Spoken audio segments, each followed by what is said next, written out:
Welcome to my first garden. Today I want to talk to you about different squashes you can grow in a garden, and this is just to give you an idea of the different varieties that can possibly work in your garden.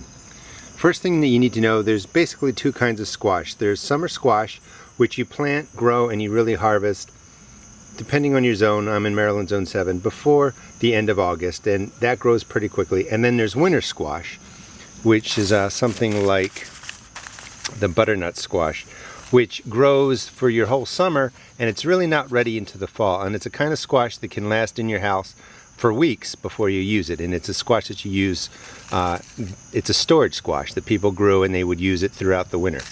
But you can have different varieties. This is an early prolific straight neck squash. One thing you want to keep in mind is you can buy a variety that is quick, that produces quickly in a short amount of time. That would be your early squashes.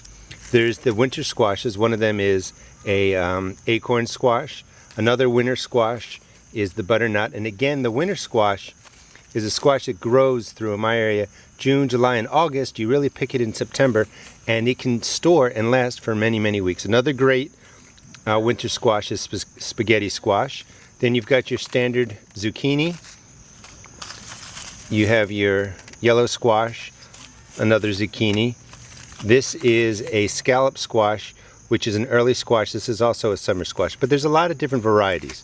I grew for the first time just a plain round zucchini, and the reason I wanted to show you this is because sometimes you may not have a lot of room in your garden, and you can see this squash is dying out. It's the middle of August, and this plant has been bringing me a lot of vegetables, but it's dying out now.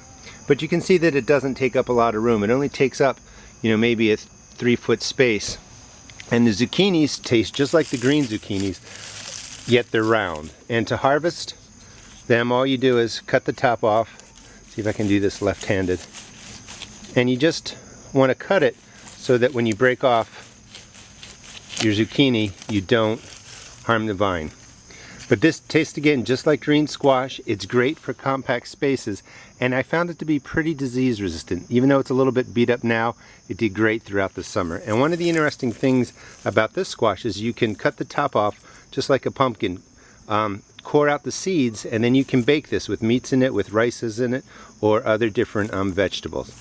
Hope you enjoyed the video, and what I wanted this one to kind of bring home is that there's a lot of different varieties of squash you can grow. You can grow dwarf varieties, you can grow standard size, you can grow winter squash, you can grow summer squash. But on the off season, in the fall and the winter, you can really start looking around to see what might be perfect for your garden. Again, I hope you enjoyed the video. Please check out my other YouTube videos.